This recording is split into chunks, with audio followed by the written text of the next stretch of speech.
Bienvenidos al corazón de Construir en Piedra hoy, donde el pasado y el presente convergen en las manos de estudiantes, maestros y las tecnologías actuales de la mano de Rosa Bestor. En este viaje desvelamos la narrativa de esta primera semana de colaboración, creando una réplica de la histórica bóveda de Junterones de la Catedral de Murcia. Acompáñanos mientras capturamos la esencia de la belleza atemporal de la construcción en piedra. En los pasillos tranquilos resonaron las voces de visionario. Los oradores principales establecieron el tono, compartiendo ideas que se convirtieron en la brújula.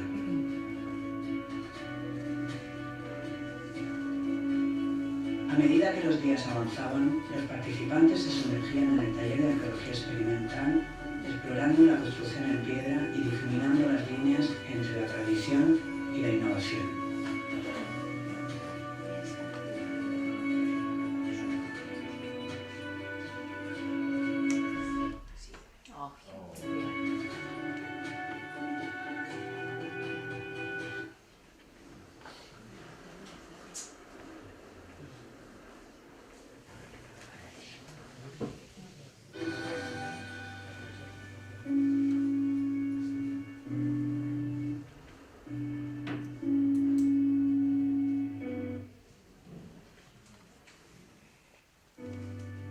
Somos los compañeros de devoir.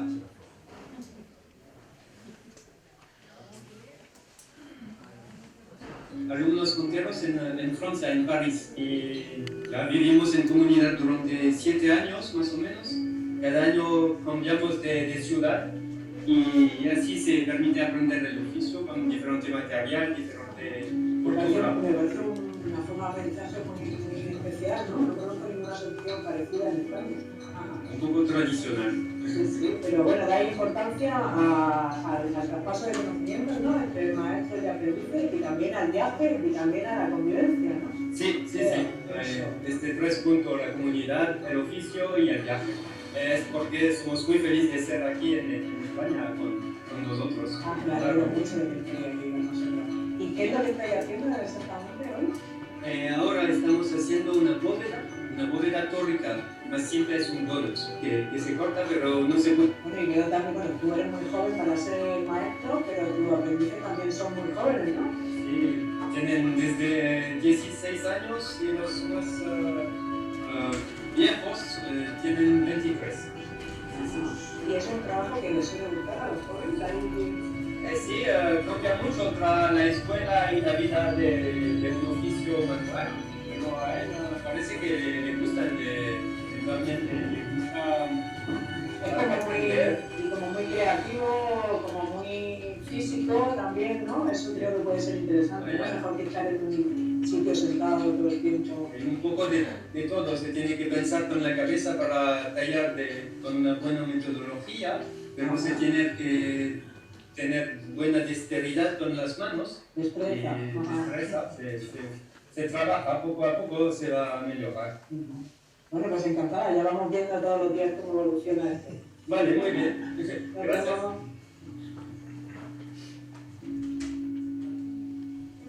Pero más allá de la imponente arquitectura y la colaboración inspiradora, Construir en Piedra hoy, con sesiones magistrales y de formación, ha fortalecido no solo estructuras, sino también conocimiento. Acompáñanos, demostraremos en sucesivas publicaciones cómo esta experiencia única no solo eligió monumentos, sino que también cimentó el futuro de la construcción sostenible. Una de nuestras colaboradoras nos preguntó al respecto. Se trata de sostenibilidad ambiental, pero también de retomar nuestra relación humana con la naturaleza a través de un oficio. Y resulta que la construcción de la masiva lo puede más. Se consigue un 95% de reducción con respecto a otros materiales como el hormigón o como el ladrillo. Pues muy bien. El tema un poco es que dejó de estudiarse en el siglo XIX y dejó de estudiarse, dejó de trabajarse porque no se estudiaba justamente en las facultades de arquitectura. Y bueno, es un tema que hay que traer. Se han hecho muchos estudios del patrimonio, de cómo están hechas las arquitecturas antiguas y ahora se está empezando a hacer. vamos, de hecho ya he comentado que en Francia se están haciendo edificios actuales, tendremos ocasión de que nos expliquen y nos cuenten durante estos 15 días los arquitectos que están en ello, ¿no? La piedra es parte de la naturaleza. Como parte integral de nuestro compromiso con la autenticidad y la sostenibilidad, te invitamos a sumergirte en nuestra visita a las canteras. Descubre los lugares donde nace la piedra, que da vida a nuestras creaciones. Esta excursión no solo es un testimonio de nuestra conexión con la tierra, sino también una exploración de cómo la belleza natural se convierte en la piedra angular de nuestras innovaciones arquitectónicas. Pero la historia comienza ahora. Mantente atento. La próxima semana nos reserva emocionantes sorpresas. Entrevistas con diferentes expertos resultarán reveladoras. Hay mucho que descubrir. Únete a nosotros mientras continuamos forjando el futuro de Construir en Piedra. Nos vemos en la próxima entrega de Construir en Piedra hoy. Legado histórico para un futuro sostenible.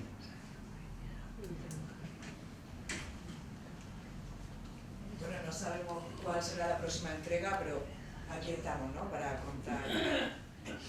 Bueno, yo quería señalar que, bueno, de la mano de los profesores, ¿no? De la sabiduría del pasado, hemos llegado a la convicción de que quizás hay otro futuro posible.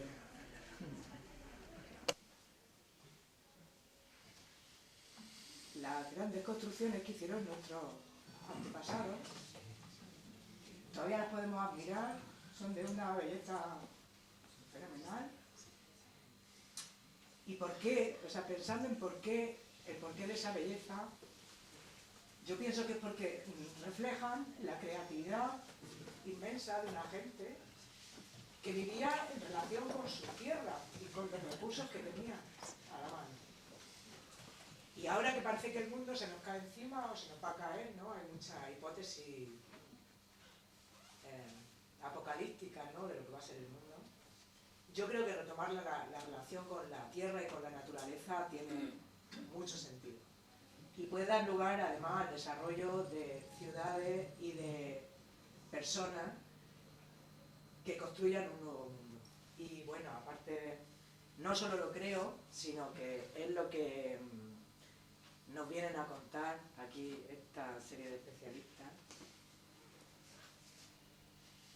Os voy a empezar presentando, bueno, al profesor José Calvo de la Universidad de Cartagena, doctor en patrimonio, no recuerdo en qué área. Arquitectura. Paul Berjoan, que es de una asociación francesa que transmite ese conocimiento de la cantería desde el siglo XVIII y que con una juventud enorme, 30 años, ya es maestro, compañón y conoce un montón de técnicas, ha escrito libros y ha trabajado en multitud de proyectos. Enrique Rabasa, que también es el único casi que tiene un taller de cantería en la universidad, que yo sepa el único, en Madrid, en la Complutense. Politécnica. En la Politécnica, perdón, sí. Fabián Scherbla, sí. Que siempre le doy la vuelta, y Marín, que forman Estono, entre los dos. Son ingenieros mecánicos y estudian y consiguen estructuras en piedra muy interesantes. Pedro, que todavía no se ha atrevido porque es de Murcia y aquí esto es un poco nuevo, pero es un geólogo, ingeniero y trabaja en estructuras también, normalmente cuando hay patología en el hormigón. Bueno, yo creo que quizás lo vamos a convencer. Rosa Jover, del Instituto de Cualificaciones Profesionales, porque bueno, el tema de la formación es aquí un punto importante. No hay formación en España realmente de este mundo. Sigue siendo una transmisión de padre a hijo o de maestro a, aquí de padre a hijo prácticamente, o de empresas que son casi familia, ¿no? O casi no son empresas que cambian de personal cada día, sino que son como un clan, ¿no? Ahí. Y Peter, que es el representante de la parte inglesa, él trabaja en Group Work, es arquitecto también y también trabaja en la estructura en piedra masiva. Parece que algo pasa aquí este año.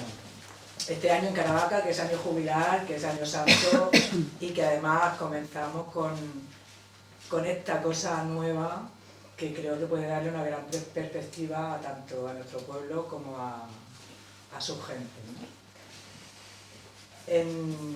Bueno, y empezaría preguntando ¿por qué habéis elegido la opción de Piedra?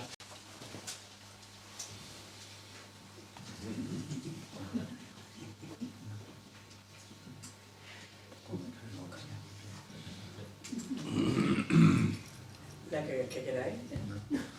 Bueno, tengo que decir que esta pareja ha sido ganadora de uno de los premios de arquitectura en piedra en Francia este año. Se dieron en septiembre por un centro deportivo justamente en Piedra Masiva. Contadnos, ¿por qué habéis elegido la piedra? ¿Por qué os parece la piedra importante? Bueno, empiezo yo. Yo cuando tenía como 7 años, hasta ese momento las piedras habían sido piedras, a secas. Entonces de pronto descubrí en un tebeo de Mortadelo, además, descubrí una colección de minerales. Descubrí que no todas las piedras eran iguales. A partir de ese momento empecé a fijarme en las piedras y vi que unas brillaban, otras no, unas tenían unos colores, otras no. Y yo tenía pues, 7 u 8 años perfectamente. Pues ese impacto que me causó aquello recondujo mi vida hacia estudiar las piedras, la geología, y fue por una tontería tan grande como leer un tebeo. No solo eso, sino que he arrastrado además a parte de mi familia que se dedican a hacer sondeos, a hacer cosas, o sea que ha sido una implicación y fue un descubrimiento pues para mí asombroso. A partir de ese momento empecé a leer todo lo que pillaba sobre minerales, sobre fósiles, sobre rocas. Estudié pues carreras relacionadas con eso y en fin, y aquí estoy. O sea que para mí fue prácticamente una casualidad. Pero que ha marcado tu vida. Pero ha marcado mi vida y la de algunos de mis familiares más cercanos. O sea que... Peter. Bueno, de nuestra parte en Londres hemos empezado con piedra. Era una pregunta sobre la historia, ¿no? Es que estaba diciendo a ti. Sí. Construyendo en Londres siempre estamos negociando la historia, ¿no? Y la conservación. Y para nosotros era un descubrimiento hacer un edificio en piedra en un sitio donde históricamente había piedra. Y no solo para construir un edificio con una fachada de piedra, pero como construir en piedra. Como arquitectos, bueno, en Inglaterra hemos perdido esta manera de construir un poco. Y bueno, era un viaje a descubrir cosas y hemos hecho un edificio en Londres y creo que cuando han terminado y hemos visto la reacción, hasta ahora la gente para en la calle para ver el edificio, ¿no? Es diferente, pero es familiar, ¿no? Es de calidad, es sencillo, es entendible, es todo. Y desde este edificio, bueno, estamos pensando más y más en la situación con sostenibilidad también y hay muchas cosas, hay varias razones. Una cosa que me gustó de la entrevista contigo el otro día es que, bueno, ¿por qué la historia se acaba en el siglo pasado? O sea, ahora también podemos... Sí, es que el edificio está rodeando con edificios del ladrillo, pero post-guerra mundial segundo. Y la mayoría son fachadas de ladrillo fino, ¿no? Son falsos, pero por una razón u otra el grupo que controla la conservación quieren parar en este momento de historia y estamos luchando con ellos un poco sobre qué es la historia. Este sitio tenía edificios en el siglo XVI de piedra, ¿no? Y por eso, bueno, hay piedra en todo el mundo, hay historia de piedra en todo el mundo también. Es muy interesante. Sí, a mí lo que me llama la atención es que todavía podemos hacer historia. Todavía podemos hacer historia. Sí. Muy bien. Venga, Marín, animar. ¿Puedo hablar en francés? Si quieres, yo te español es traduzco. pobrecito.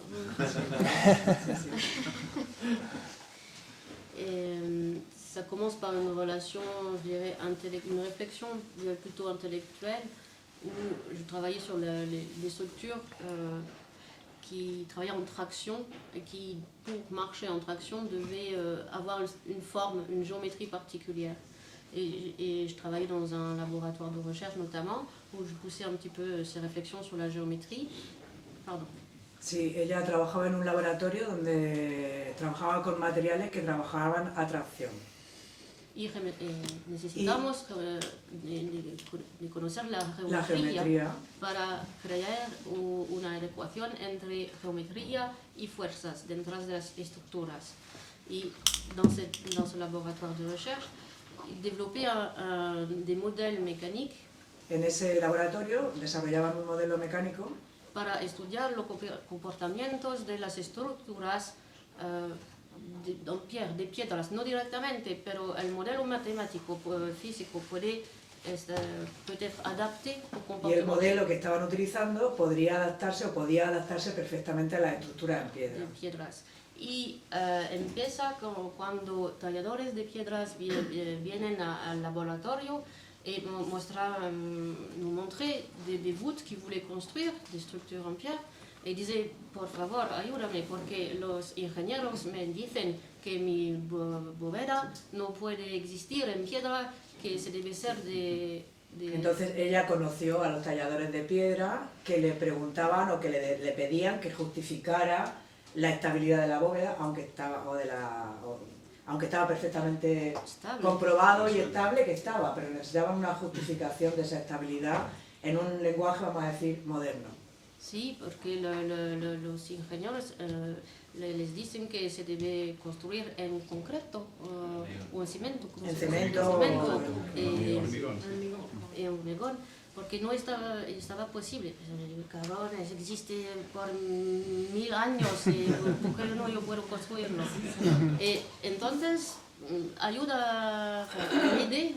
on justifiait la tenue de la structure pour qu'ils puissent les construire. Sí, entonces en ese logiciel que ella estaba trabajando y que podía adaptarse a la piedra, pues fue donde encontraron la justificación, bueno, y la comprobación también de que eso podía seguirse haciendo y funcionar. Parce qu'on est dans une société où tout doit être calculé, justifié, quantifié aujourd'hui. On ne peut plus monter un mur et puis une voûte et puis que s'écroule et recommencer, c'est plus possible. Sí, en la sociedad en que estamos, pues todo debe ser calculado y debe ser demostrado, ¿no? Eso tiene una relación, yo leyendo sobre el tema, que precisamente cambió de ser importante la geometría a ser importante la aritmética, ¿no? Y un poco sobre la traducción que vosotros habéis hecho, de la geometría a la aritmética. Sí, sí, sí.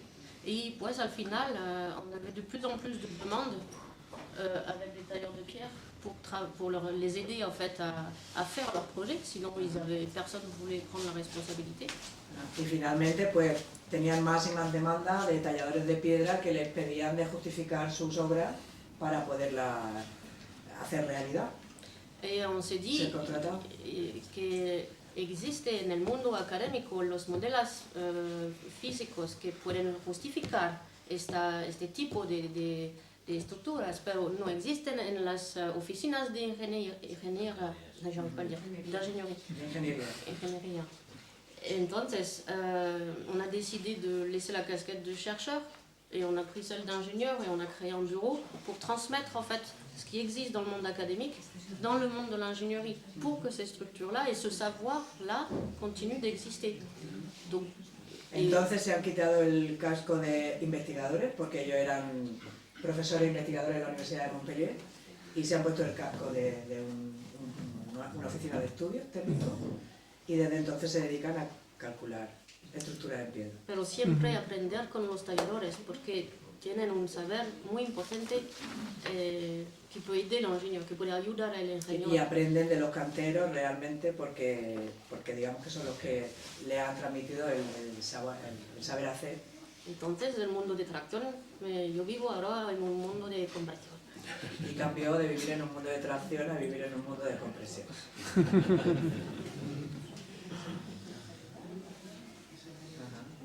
Y el tema, vosotros que sois profesores también de universidad, ¿sabéis aclararnos un poco por qué ese cambio o por qué? Sí, efectivamente, un poco como decías en el vídeo, al final, en el siglo XIX, al final del XIX ya se extiende el uso de los pórticos de acero laminado.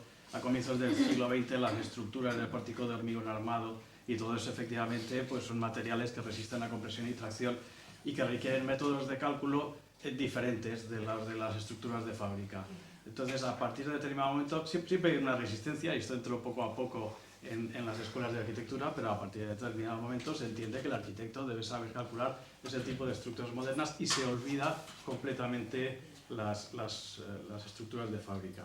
Efectivamente, poner una piedra encima de otra es fácil. Hacer un arco o una bóveda ya me parece muy ingenioso, pero aunque sea ingenioso tiene 6.000 años. Yo creo que debemos aprender de lo que ha ocurrido en estos 6.000 años. Se ha hablado de razones estéticas, del gusto por la piedra, de la sostenibilidad, de la comparación con el CO2 y todo esto. Yo me gustaría añadir una cosa más, y es que envejecen estupendamente. Sí. Es decir, a mí me da una pena cuando veo plaquitas delgadas de piedra, de cerámica o de lo que sea, que les pegan un balonazo y se rompen porque no. Y una obra de fábrica de sillería, pues aunque se deteriore, aunque se rompa, aunque padezca con el tiempo, envejece noblemente. Y eso me parece muy... Yo creo que se podría incluso cuantificar, porque en cuanto al mantenimiento, yo creo que se podría demostrar que requieren menos mantenimiento en el fondo. Si uno quiere que una arquitectura pueda servir para eso hay que pensar la arquitectura de una determinada manera. Pero un edificio con una estructura de piedra masiva puede cambiar de uso, si se piensa en ello desde el principio, y puede mantener esa condición de funcionamiento estructural de la piedra. ¿Pensáis entonces que ahora es una opción de futuro? O sea, que además de admirar los monumentos antiguos, podemos hacer algo importante ahora en piedra. ¿Y qué es importante? Bueno, creo que no estoy hablando sobre monumentos o algo muy, muy grande, pero creo que es importante la vida de la piedra o las piezas de un edificio, ¿no? Y ahora creo que vamos a ver un mercado o algo para cambiar la estructura de un edificio. Si el edificio, su vida termine, puedes marcar un columno con sus detalles y vender otra vez. Y creo que por eso piedra también es muy interesante, y este futuro a usar materiales de la tierra y usar otra vez es algo importante. Sí, Tú estás tocando el tema de la reutilización de la sí, piedra, sí. que siempre es posible y que pues, tiene que entrar. Hormigón, por ejemplo, es más difícil, ¿no? Hay mucho acero, es el sitio, pero si construimos más como un kit of parts, es más posible a reutilizar. Sí. Porque bueno, los residuos son un problema también ahora en construcción, ¿no? La construcción que se ha hecho estos años atrás, pues poner una cantidad de residuos importante, ¿no? ¿Pedro? Claro, ha generado una cantidad de residuos pues muy importante, y por ejemplo pues los residuos que generan las demoliciones de obras de hormigón, de obras tradicionales, pues bueno, algún trabajo se ha hecho de investigación para reutilizarlo como áridos para hormigones, pero no para hormigones estructurales, sino hormigones con usos más, pues yo que sé, pavimentos y cosas por el estilo, y no está del todo claro que se puedan utilizar.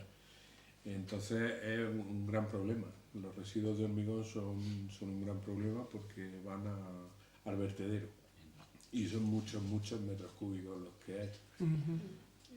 Entonces no son reutilizables. La piedra, pues todo el mundo sabe que en los sitios donde ha habido antiguas construcciones de piedra, pues en los alrededores todas las casas tienen partes de esas piedras que se las han llevado para construir ellos, o incluso se han vuelto a construir pues, sobre un templo romano, se ha construido uno visigodo y sobre ese se ha construido uno en la Edad Media y se ha reutilizado de forma natural sin ningún problema. El hormigón desde luego no, pero el hormigón eso no puede pasar. No se puede hacer, ¿no? ¿Cómo se dice? ¿Espolio? Espolio. Sí, sí, sí. Y había un tema muy interesante que comentabais vosotros el otro día, que quizá el precio es similar o puede ser un pelín más caro. Si lo ves en el tiempo, no es más caro, pero vamos a suponer que es similar el coste. La diferencia es a quién va esa inversión, ¿no? En español. Sí. Intento, es que el precio depende de cómo se calcula el precio. Puede ser que la piedra es más caro que el concreto, pero si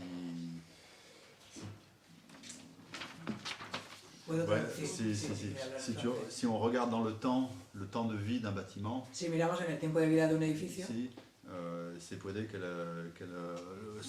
que le bâtiment en pierre soit moins cher de par les réparations et l'entretien, par exemple. Normalmente va a ser menos caro un edificio en piedra por la durabilidad y por las reparaciones o el mantenimiento que necesita. Ça c'est le premier point, mais le deuxième point c'est être cher. Qu'est-ce que ça veut dire? Si ça dépend où va l'argent. ¿Y qué significa estar caro y eso y dónde va el dinero? Et si l'argent va au travail et non pas aux matériaux, la pierre permet d'avoir une plus grande partie de l'argent du coût du projet et va sur le travail des gens et non pas dans le côté technologique des matériaux. Donc ça permet aussi de faire vivre des tailleurs de pierre, des carrières, des petites entreprises locales qui restent et qui font vivre un département ou une ville et pas de l'argent qui sort et qui va...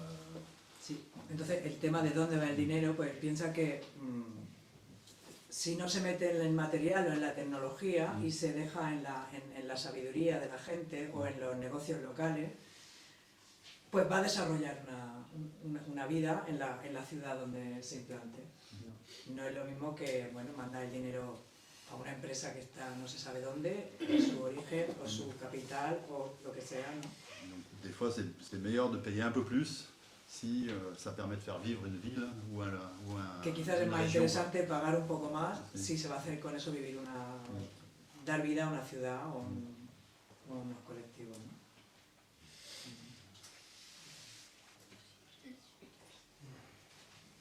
Pues bueno, y un tema importante también es que no hay formación, porque como he dicho, no hay formación de arquitectos prácticamente, no hay formación de titulados medios, ni hay formación de jóvenes. Formación reglada no hay, ¿no, Rosa?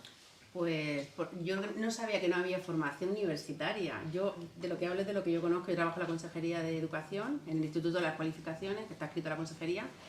Y desde el punto de vista de la formación profesional, sí que te puedo hablar que en el ámbito de mi competencia, sí que en la región de Murcia no hay ningún ciclo formativo de elaboración ni de piedra natural. Sí que investigando he encontrado que hay alguna titulación de técnico en piedra natural en Cataluña y en Castilla y León, no sé si lo conocíais. Y en relación a los certificados de profesionalidad que estén relacionados con piedra de natural, tampoco hay en Murcia, pero sí en otras partes de España, que tampoco sabría exactamente porque habría que ir comunidad por comunidad.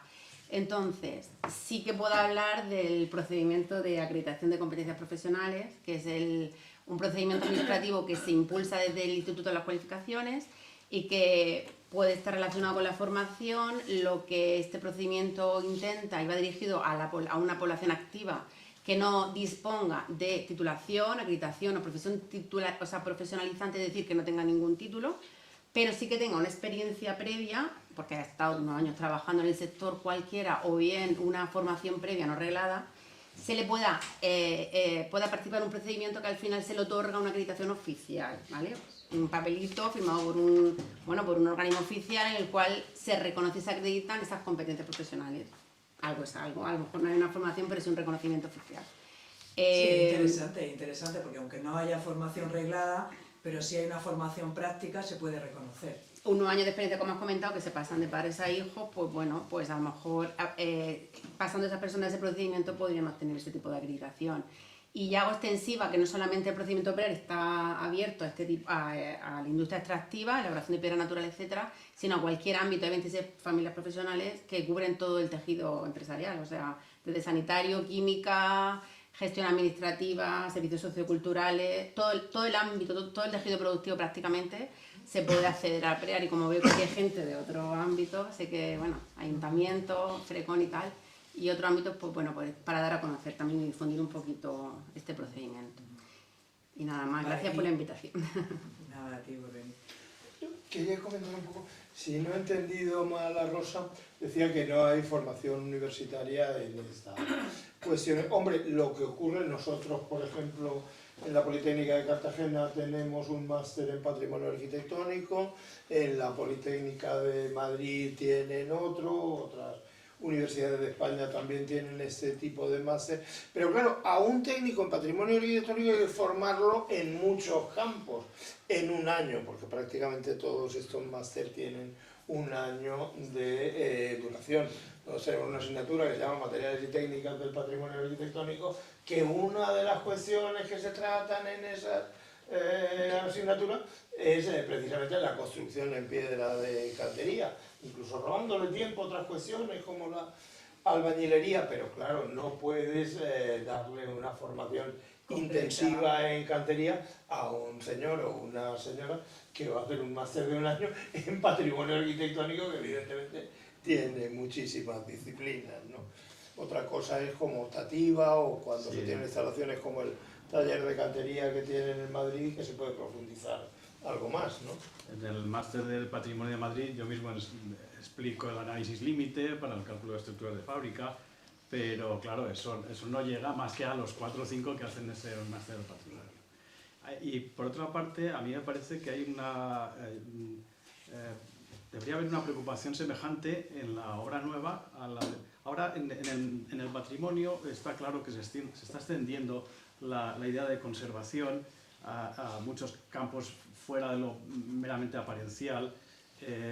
Se habla del patrimonio inmaterial, etc. En cuanto a la arquitectura, se está empezando a entender que no es solamente la apariencia del aspecto de las edificaciones, sino su funcionamiento mecánico, algo que puede ser, que debe ser conservado como valor histórico. Yo creo que en la obra nueva debemos contemplarlo de la misma manera, es decir, que no es la apariencia de piedra, sino es el valor de la piedra en el funcionamiento interno de la construcción. Pero volviendo un poco al tema de la formación, hay un máster de patrimonio, pero según me comentaste tú, ese no es habilitante. Tendría que ser un extra que alguien hace porque tiene un interés especial y además está destinado o dedicado a la obra de restauración de patrimonio, no a la obra nueva. Efectivamente. Claro. Obviamente el que quiere especializarse en obra nueva tiene otra oferta de máster. En nuestra empresa, en nuestra universidad, tenemos un máster de tecnología de la edificación.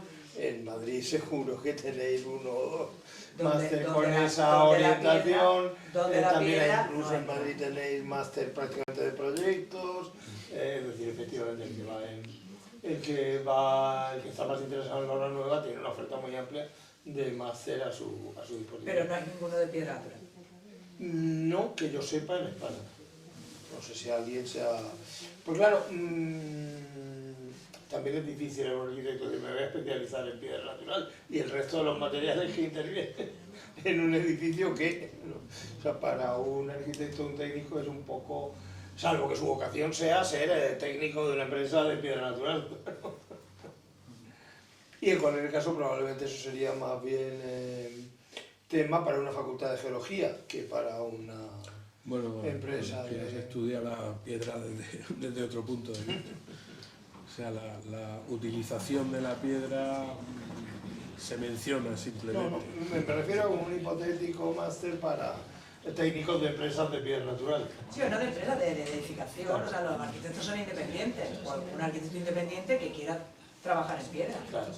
Hombre, que si yo puedo tendré uno, pero no en el caso. Lo que pasa es que se quiere hacer un máster que le hablen de todos los materiales que intervienen en una obra. Porque incluso en el caso de hacer obras en piedra natural, que cuando estamos hablando de costes, bueno, en Armenia o en Malta se construye en piedra masiva.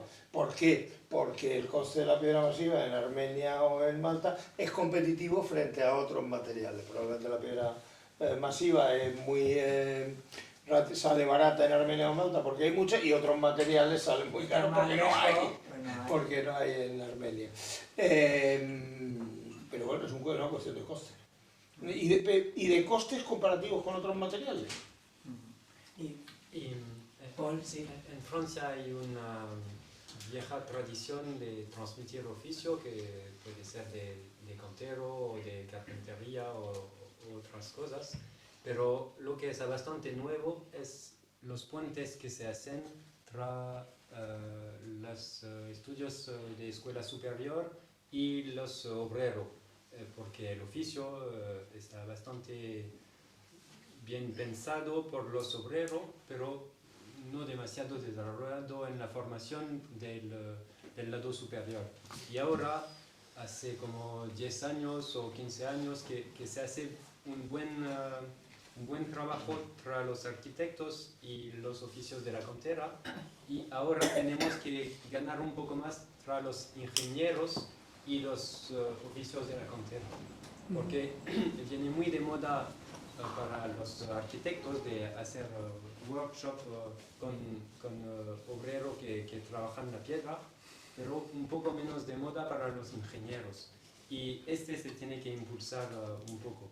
Y en la idea de tener un máster para la piedra, en Francia existe una cosa con 2 años en escuela superior que se llama el BTMS, que es un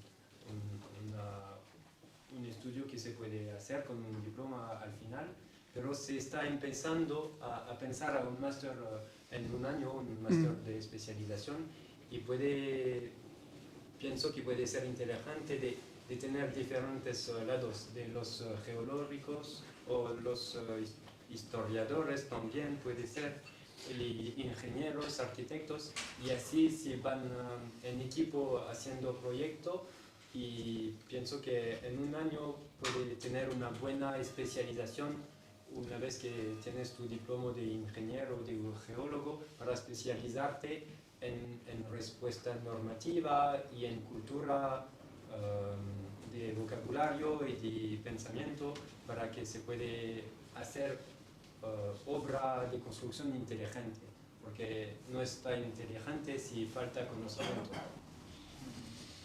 Una cosa más, Enrique decía que el secreto de la transmisión de la estereotomía es muy bien conservado porque se necesita mucho trabajo.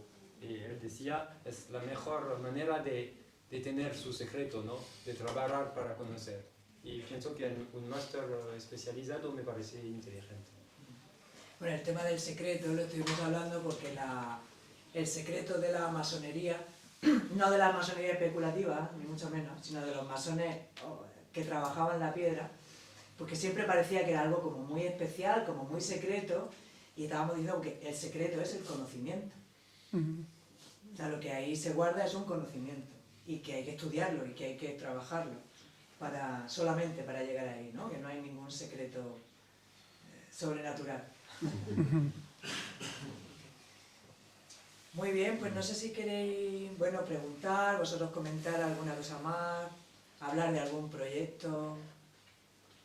Yo quería 2 cosas. Una, me gustaría que me explicara un tema. A mí me parece que un tema importantísimo, que nosotros por lo menos en algunas cosas que hemos hecho, cuando hicimos la directiva de eficiencia energética, europea, la primera, conseguimos que trabajamos mucho con English Heritage y conseguimos que se reconociera en una enmienda que los edificios de patrimonio histórico tendrían los mismos objetivos de eficiencia, pero con los propios métodos.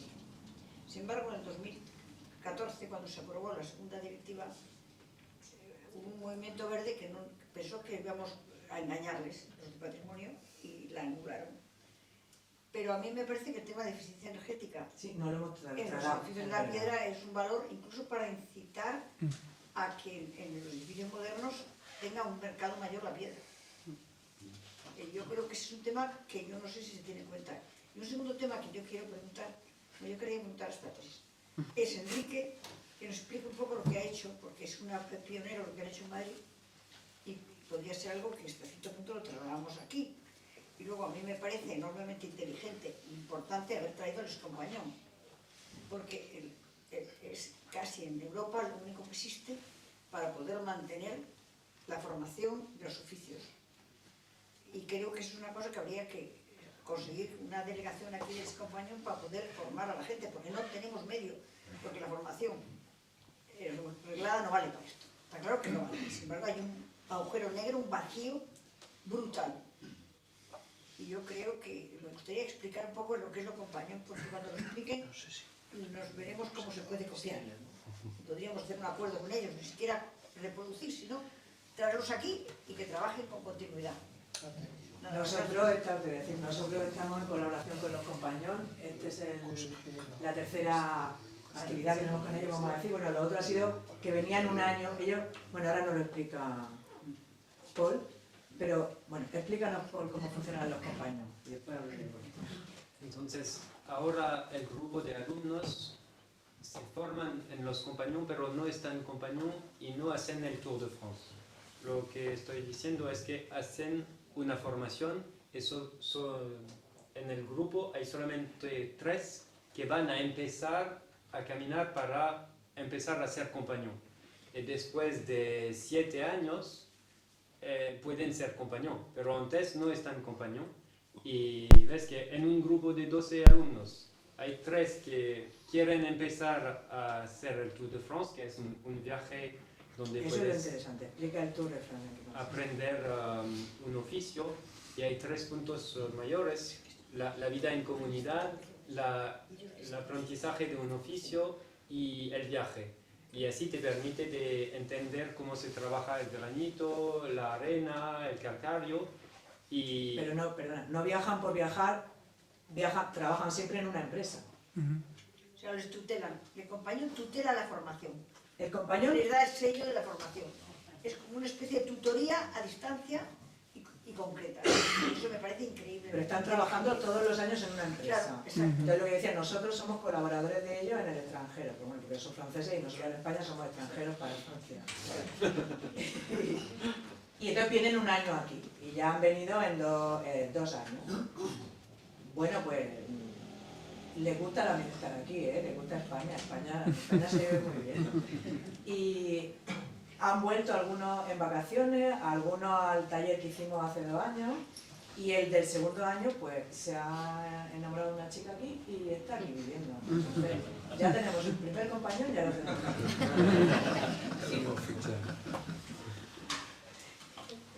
Vale. ¿Y por lo de la eficiencia energética? ¿Alguien se atreve a contestarle a esta señora? ¿Es importante la eficiencia energética del edificio de piedra, por la piedra? Sí. Énergétiquement, la pierre c'est important pour le bâtiment. Perdona, estaba pensando, hay el tema de aislamiento, ¿no?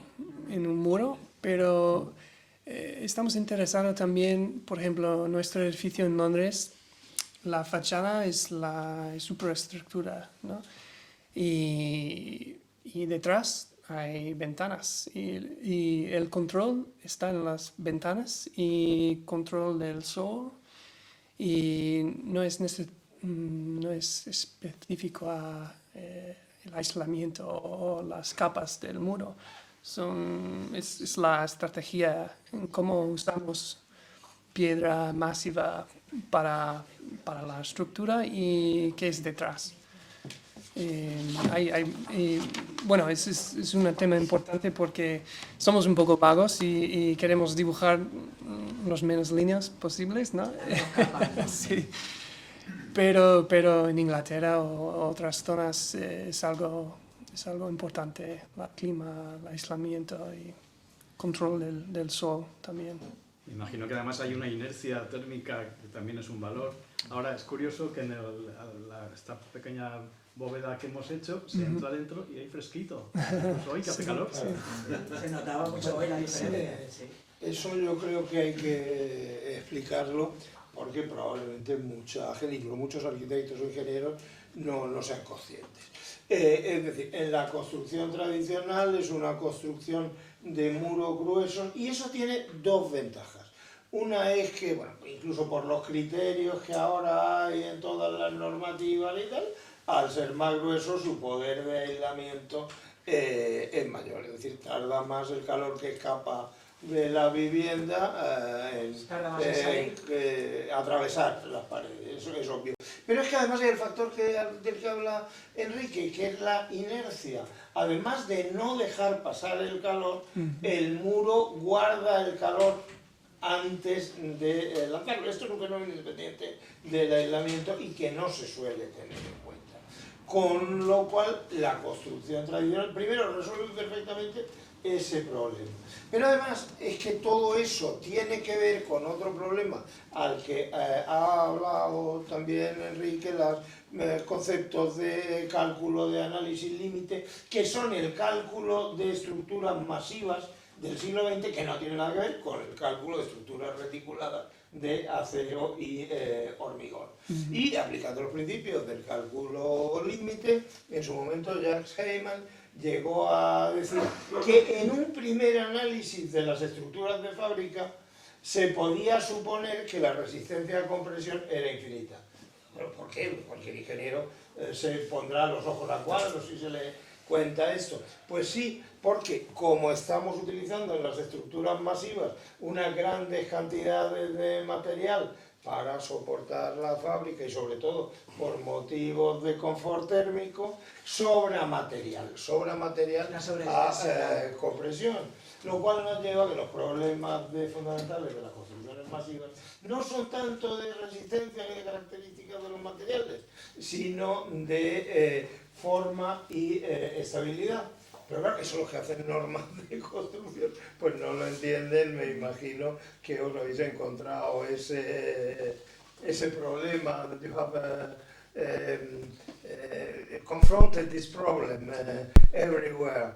The one that makes the rules cannot understand that massive constructions work in a completely different way. Bueno, intento facilitar a Maxim, es decir, que los que hacen las normas, todo esto les suena un poco extraño, no se han leído a Heyman, me da la sensación, tú que estás en Madrid y estás más en esos ambientes, y entonces pues resulta que no son ni legales ni ilegales, es que la forma racional de construir en piedra masiva es completamente diferente de lo que contempla la norma. Ni a favor ni en contra. Not according to rules, not against the rule. Completely different, isn't it?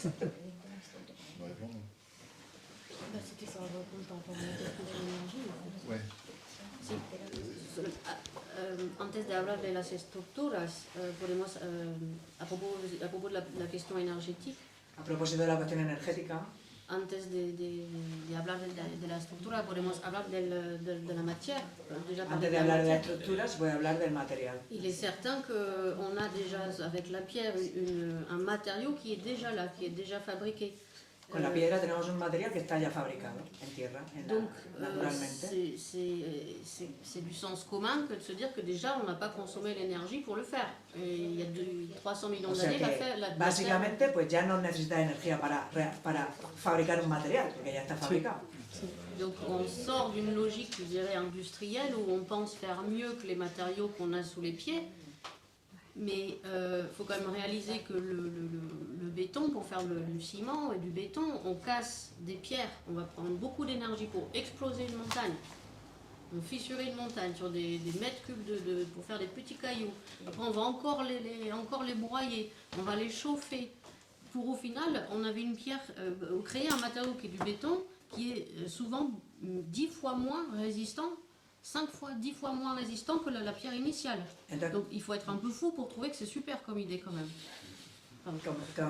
Hablando del gasto energético, vamos a ver, o sea, la diferencia entre la piedra, que es un material que ya está hecho, lo coges y lo pones en la obra, y el cemento que tienes que ir o el hormigón, que tienes que ir a la cantera, tienes la misma cantera destrozar lo que sea, luego tienes que ir y quemarlo, luego tienes que ir y molerlo, y entonces tienes un polvo que tienes que mezclar con material de otra cantera para hacer el producto, con agua. Entonces, que está También es loco hay... pensar que el coste energético de la piedra vaya a ser superior a Hay mucho acero también. Y al final, el la acero resistencia, también necesita más energía, ¿no?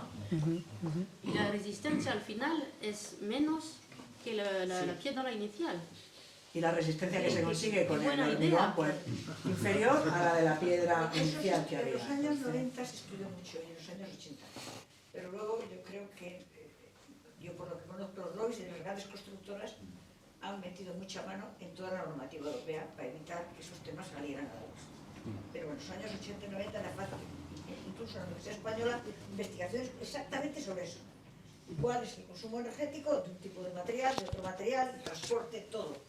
Y sin embargo eso ahora es una ciencia casi que ha desaparecido. Hay un silencio porque no interesa. ¿Está aparecido otra vez en Inglaterra, por ejemplo? Es un tema que el gobierno está hablando. Y eso es importante también porque estamos hablando sobre toda la vida, ¿no? La vida círculo completo.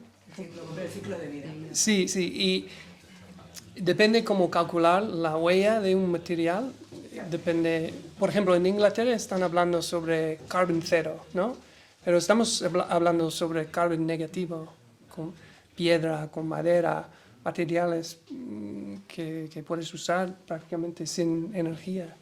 Bueno, y otra cosa que ahora que hablas del carbono cero y de los materiales que comentó Pedro el otro día también en la entrevista, que no se sabe, y a mí también, bueno, yo había leído alguna cosa, pero la verdad es que no lo tenía muy claro, porque además eso no se admite de momento en los análisis del ciclo de vida. Tú no puedes decir que la piedra absorbe carbono, eso no está todavía como reconocido, tú no te lo admites, ¿no? Por favor, cuéntalo, Pedro. Bueno, pues sencillamente la piedra, hay un problema con el tiempo geológico. La piedra, desde que se empieza a formar, que es una formación continua, es decir, ahora mismo se está formando en todas las cuencas marinas, en prácticamente todas, se está formando la piedra, pero se va a litificar y va a ser, digamos, aprovechable en la construcción pues dentro de 1 o 2 millones de años. Entonces es un plazo no humano, es un plazo completamente no humano. Entonces por eso, pues a otros elementos, por ejemplo la madera, que sí que, bueno, pues puede tener, no sé, pues con máximo a lo mejor 100 años, menos, las explotaciones madereras en menos tiempo ya van reponiendo las talas, a lo mejor en 50 años o algo así. Entonces la huella de carbono la tienen más, o sea, todo el carbono que fija el árbol para formarse, pues lo ha dejado o lo ha absorbido de la atmósfera hace relativamente poco tiempo. El carbono que se está absorbiendo ahora mismo por parte de todos los organismos que forman la roca caliza, que son, vamos, la roca caliza en general, toda la roca caliza prácticamente es de origen orgánico. Está fijada por seres vivos. Entonces, lo que pasa es que el proceso de fijación y de litificación de esa piedra es ya digo, de millones de años. Entonces, claro, pero en todo ese proceso va absorbiendo CO2 para formar el carbonato pero cálcico. el CO2 que absorbe la piedra de esta fachada, que absorbió la piedra de esta fachada, fue en la atmósfera del Mioceno hace 20 millones de años. Entonces, no lo contabilizan en los balances. Pero ahora mismo la piedra sedimentaria, o sea, la piedra sedimentaria que se está formando ahora mismo está absorbiendo carbono. Sí, sí, está absorbiendo carbono. O sea, la formación del carbonato La formación del carbono es simplemente seres vivos que absorben CO2 de la atmósfera, lo combinan con elementos que hay en el agua del mar y forman carbonato cálcico. Todo el carbonato cálcico prácticamente se ha formado así. Cuando la Tierra era joven, hace 3.800 millones de años, empezaron a trabajar esos seres vivos. En ese momento había hasta un 30% de CO2 en la atmósfera, hasta un 30%. Ahora mismo hay, pues son 300 partes por millón o una cosa así, o sea, infinitamente menos. Pues todo ese CO2 que antes estaba en la atmósfera, ahora está en las rocas calizas. Ahora está en las rocas calizas fijado. Entonces, a lo mejor lo que hay duda es decir, si vamos a considerar que la piedra absorbe carbono cuando lo absorbió hace un montón de miles de años. No, pero es que lo absorbe, es una reacción que va en los dos sentidos. Por ejemplo, yo creo que hay que tener en cuenta, de cara al balance de carbono, a la huella de carbono, hay que tener en cuenta desde que se arranca la piedra, lo que cuesta es relativamente poco porque hay que cortarla porque, como tú decías, está formada. Esa piedra se utiliza prácticamente como está y esa piedra además es reciclable en el futuro. Reutilizable. Un metro cúbico de roca caliza que se utilice para fabricar cemento, hay que cortarlo, hay que molerlo, pero mucho, hay que molerlo mucho porque el cemento, el tamaño de la partícula es básico en la reactividad que vaya a tener ese cemento. Entonces, los componentes, antes de mezclarlos para fabricar el cemento, hay que hacer una serie de molienda que es la que consume aproximadamente el 80% de la energía de la producción del cemento se genera en la molienda. Pero es que cuando están molidos, se mezclan, se meten en el horno y en el horno se calienta hasta 1500 grados. A 1500 grados, no a 1500, a 1000 aproximadamente, 900, se calcina el componente calcáreo que es mayoritario en el cemento. Y en con ese lo cual proceso se libera todo el CO2 que tenía absorbido. O sea, está gastando energía para subir la temperatura, pero además está liberando CO2 que estaba retenido y que no era reactivo y empieza a ser reactivo en ese momento. Y además cuando consigue el producto final, pues cuando pasen los 50 años de vida útil del edificio, o 100, si se mantiene muy bien, pues se demuele y va a un vertedero y no tiene reutilización posible. O sea que yo creo que en el balance, si se hace bien, no hay color, vamos. El balance energético, en la huella de carbono, no hay color. Pero es que las cosas más escandalosas, para mi gusto, es lo de la economía circular. La economía circular está comprobado que el 45% son residuos de la construcción y que además Europa no lo controla y nadie lo controla. Se están controlando otros materiales, otros temas en economía circular de todo tipo. Pero, ¿por qué la economía no se mete con la industria? En el año 2014, cuando se aprobó la última directiva de impacto medioambiental, se introdujo la demolición para que fuera necesario tener cada vez que se hace el derribo, de tal manera que se estudiara cuál era el impacto medioambiental que iba a producir, para que hubiera menos derribo. Bien, en 2019, cuando hizo Europa la última agenda que ahora estamos todos conociendo, la 2030, había un impuesto terrible a la demolición muy alto, en diciembre, que fue cuando se firmó la agenda europea. Y entonces, desde diciembre hasta junio, echaron el agua al vino y ya la demolición casi desapareció. Cuando tenemos que, precisamente, la economía circular nació con la idea de no hacer paquetes grandes, no producir basura. Lo primero es no producir basura. Entonces, la restauración del patrimonio debería ser lo más premiado y lo más querido. Porque yo no tengo que derribar nada porque restauro. Y sin embargo, en la agenda de la economía circular no está que ha desaparecido el impuesto a la demolición. Porque no solo el impuesto a la demolición, la restauración. Porque si yo tengo una casa y la restauro, o una mesa de mi abuela, la restauro, no tengo que cortar un árbol para hacer una mesa. Si yo tengo una casa y la restauro sus muras y más muros, cuanto más muros reserve, mantenga, menos problemas tengo de estos de producir hormigón u otro material. Con lo cual, realmente, el patrimonio debería ser en nuestra el primer, en la economía circular, el primer punto. Y hay un silencio absoluto. Pero ¿quién gestiona este tema? Y es que la Comisión Europea, los que controlan el tema de la economía circular es la DG Industria, no la DG Medio Ambiente. Con lo cual ya se han encargado entre diciembre, que estuve yo precisamente con los que habían hecho la ley, que fue cuando entró el COVID, hasta mayo, en la nueva versión de mayo ya, la demolición, no queremos poner los impuestos en los ayuntamientos porque no queremos historia.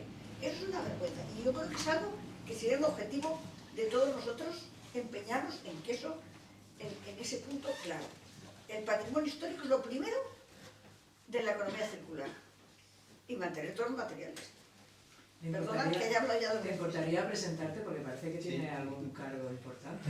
No, yo soy catedrática de arte, pero es que yo he estado 15 años en el Parlamento Europeo, catedrático de Historia de Arte de la Universidad, pero yo he estado 15 años en el Parlamento Europeo y yo estaba en la Comisión de Medio Ambiente. Y claro, por nuestras manos pasaron la economía circular cuando nació, el cambio climático, porque yo estuve desde el año 99 hasta el 2014, que fue cuando se legisló todo eso. Y los peleas que teníamos y cómo los lobbies se nos metían por medio y eso, echan el agua al vino en cuanto te descuidas. ¿Su nombre es? Cristina Gutiérrez Cortines. Encantada. Yo soy de la Universidad de Murcia, pero ya jubilada, claro, como veis. Sí, yo quería comentar, yo soy arquitecto y yo quería comentar dos obstáculos que no sé si están funcionando los altavoces, porque ahí no se veía. Vale, quería comentar que yo veo dos obstáculos con el tema del uso de la piedra, al menos aquí en España.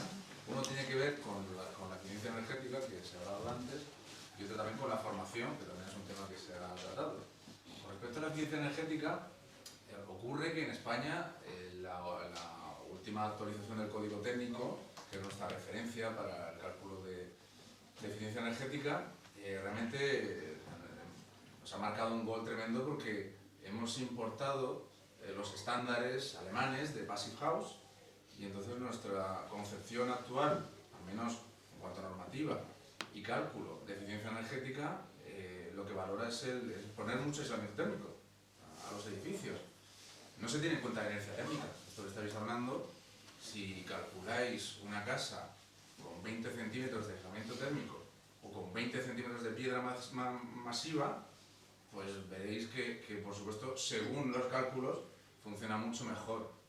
Pero nuestra experiencia en el Mediterráneo, sabemos que si tú haces una casa de 20 centímetros de aislamiento, entrando el sol por las ventanas, tú tienes dentro un horno. Y sin embargo, con la inercia térmica de la piedra, pues estamos estabilizando la temperatura, procesos de noche-día, que te permite tener una temperatura interior pues, mucho más estable. Otra cosa, a nivel ya anecdótico, esta normativa penaliza las casas patio. Es decir, la tradición arquitectónica mediterránea, desde los romanos, los árabes y toda nuestra historia arquitectónica, de repente de un plumazo se la han cargado. Y lo que se valora es la arquitectura compacta, arquitectura nórdica, alemana, donde están todo el año pasando frío. Pero nosotros no tenemos ese clima. Y lo hemos aceptado y aquí nadie se ha quejado. Es que, hablando de los lobbies, es que nos han marcado un gol y estamos aquí tan tranquilos y haciendo cálculos de eficiencia energética siguiendo estándares de alemanes. Estamos en el Murcia. Es alucinante. Entonces eso es un obstáculo a la hora del uso de la piedra. Porque no podemos justificar el uso de la piedra a nivel de eficiencia energética. Podemos hacer estas cosas un poco complejas de análisis de ciclo de vida. Pero la realidad es que sabemos que la piedra funciona bien, pero no podemos demostrarlo, porque nos han dado unas herramientas que no son las adecuadas. Eso por un lado. Luego el otro tema de la formación. En España se ha perdido la cultura y del oficio, pero a todos los niveles, ya no solo de la piedra, de la madera, de la albañilería, todo. Es que no encuentras oficios en la construcción. Cuando tú haces un proyecto, yo no sé amasar el hormigón, pero sé que si prescribo hormigón en mi proyecto, sé que va a haber alguien que sepa hacer hormigón. Yo no sé cortar y atornillar la madera, pero sé que si hago un proyecto de madera va a haber alguien hay un carpintero, hay buenos carpinteros por ahí, pero ¿cómo voy a prescribir piedra masiva. Es que es muy difícil, porque no hay. Yo hace poco tuve la fortuna de hacer un proyecto de una cúpula de piedra de mampostería y no encontrabas gente que supiera hacerlo. Entonces, yo creo que faltan escuelas de formación, de oficios de la construcción, que no sé si Rosa nos puedes contar algo de si hay algún plan al respecto, porque veo que el panorama es bastante desolador. Había, pero han desaparecido todo. Pues había antes una escuela de taller, claro, que funcionaban de puta madre, pero ¿Cómo es este sitio? La formación, la Fundación Laboral de la Construcción, es el único sitio ahora mismo donde enseñan algo de técnica de construcción. En relación a la formación, ya digo que yo donde estoy exactamente no es formación, cursos de formación en algún otro ámbito, el SEF para tener certificado de profesionalidad sí que tiene muchísimos cursos reglados y no reglados, entidades colaboradoras y tal, pero sí que en relación a los oficios, y es verdad que cada vez los oficios están perdiendo, España no tiene casi oficios, tiene mucho licenciado o muchos puestos sin profesión o sin titulación. Lo único, el procedimiento que yo vengo a difundir también, un poquito lo que sí que pretende es esos oficios de cualquier ámbito empresarial, de cualquier naturaleza, como he dicho antes, una vez que tenga esa experiencia, pues poderlos ver reconocidos a través de una acreditación. Nosotros no damos formación ni nada, es simplemente ese procedimiento. Ya la formación, SEF, algunos ciclos formativos de formación profesional, algunas organizaciones empresariales, no sé, la construcción FRECON, ¿será alguna cosa o lo desconozco? FRECON creo que está con la Fundación Laboral. Sí, Fundación Laboral, cursos a esos niveles que yo conozca. Porque si no hay jóvenes que quieren hacer formación de oficios, se puede hacer organismos de formación y las empresas cogen los obreros de la empresa y van a hacer un taller de una semana o algo así.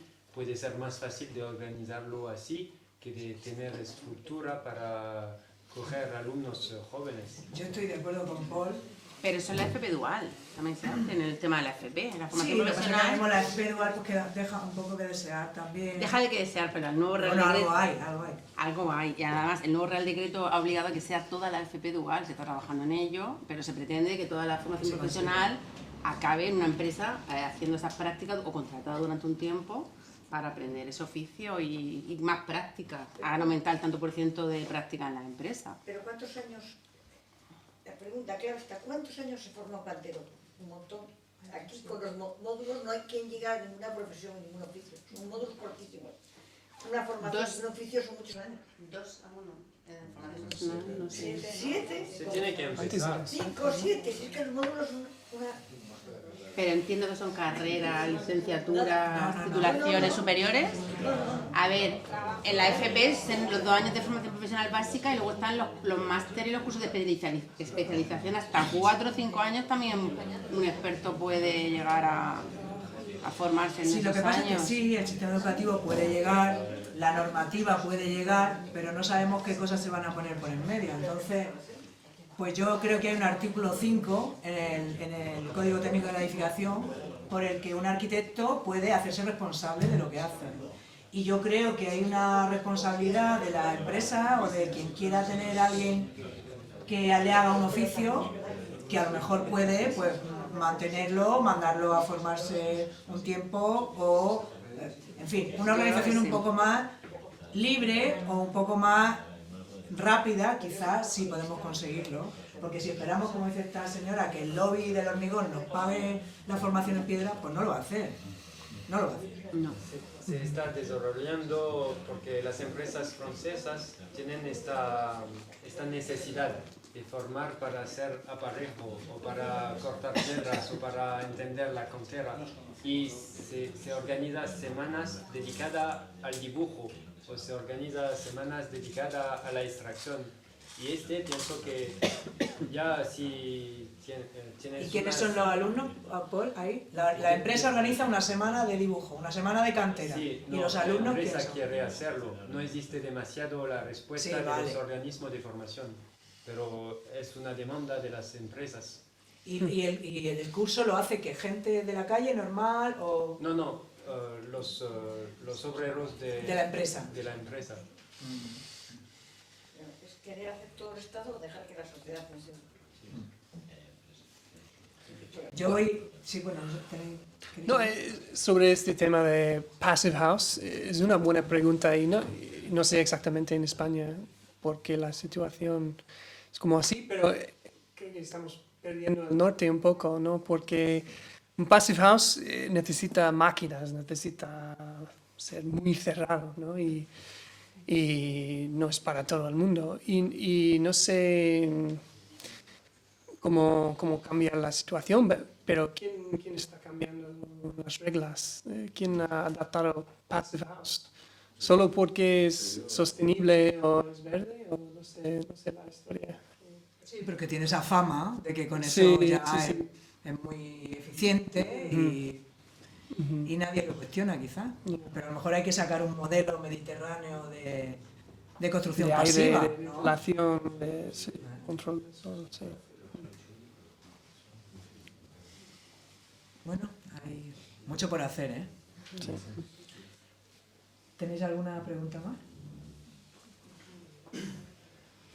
Pues yo quiero acabar diciendo algo que he aprendido también estos días. Y es que el oficio de la cantería desde el más no voy a decir baja cualificación, porque no es verdad. Desde el que sacaba la piedra de la cantera, que es que parece que tiene que ser el peor, pero no, porque tiene que saber muchas cosas también, hasta que el que diseñaba la obra y la construía formaban parte no era un gremio, era no lo sé, una organización autónoma, yo creo que no se le ha puesto nombre. Pero eran hombres libres. No eran esclavos, no eran ni casi trabajadores a sueldo, y tenían una condición estaban libres de impuestos, tenían condición de hidalguía. Y yo he leído por ahí que tenían pleitos con concejos municipales porque querían someterlo a unas normas, y yo decía, no, yo soy hidalgo, ¿no? Entonces, esa dignidad y esa capacidad de hacer y de decidir sobre lo que uno quiere sobre lo que uno quiere hacer, pues creo que sería muy loable que lo buscáramos. Sí. Con el artículo 5 o con lo que sea.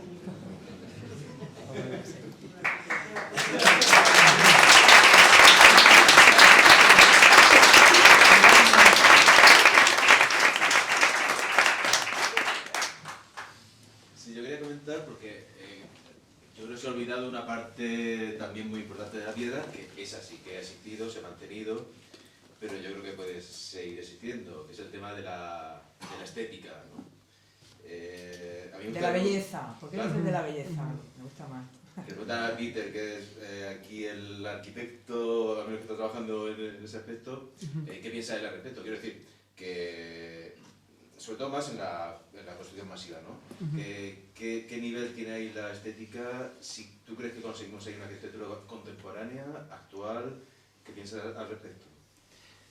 Al respecto de estética, pues, es difícil. Para nosotros... O belleza, yo creo que belleza es la palabra. Belleza.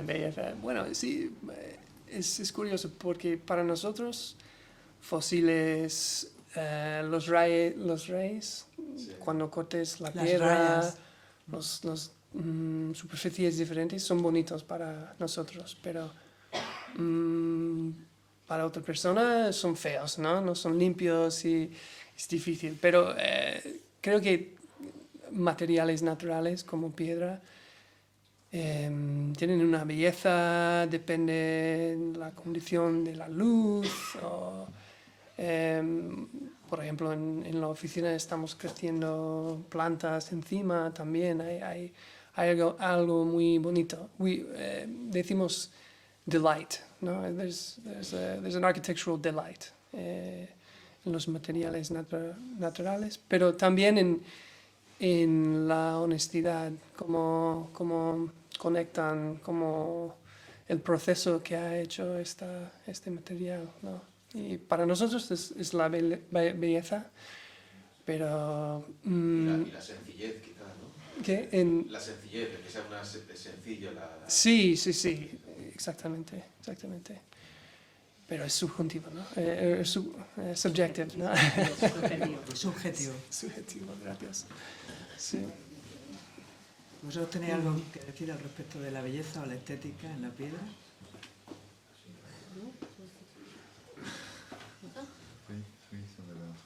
Pienso que la estética o la belleza es el resultado de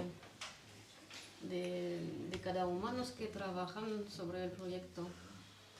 C'est pas un début, c'est la manière en fait et l'intelligence de chacun et la cohérence en fait qui fait que ça puede hacer un résulte. proyecto muy feo en piedra también, ¿no? Sí, claro. Que la belleza, ella dice que la belleza es la mano que trabaja, o sea, las manos que han trabajado esa piedra, es lo que le da la belleza. Es divertido que una de las primeras lecciones que hacemos con los alumnos es los aspectos de talla.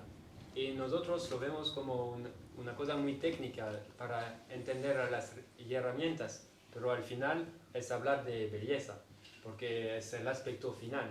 Y se empieza por este lado de la belleza con los aspectos de talla, que es la primera lección que hacemos.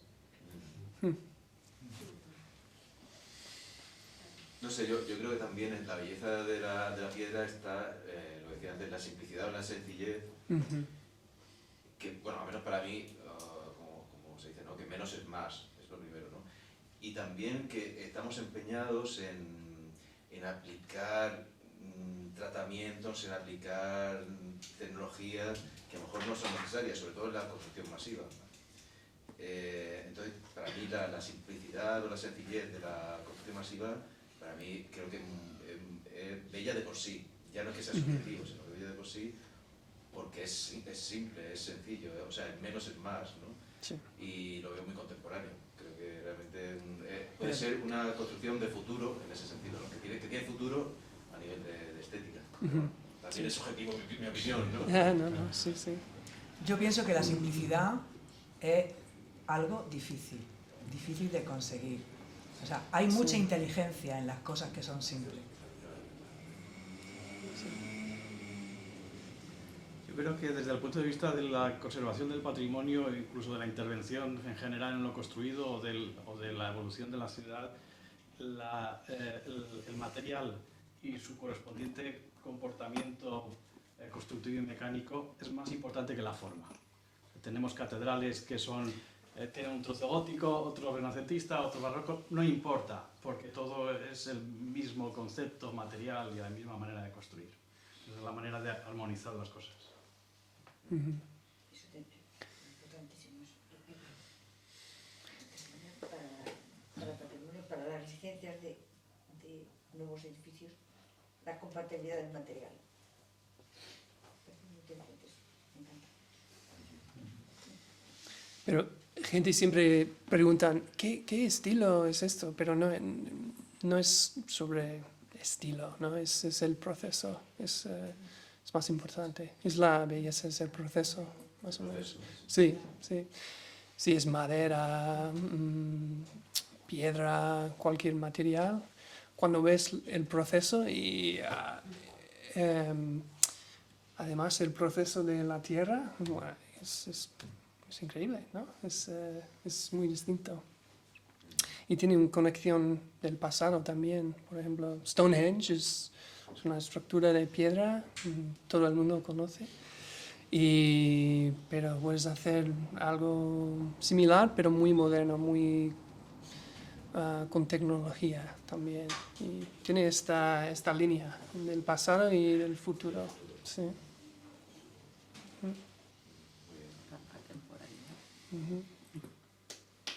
Me parece muy bonita esa frase de la belleza es el proceso.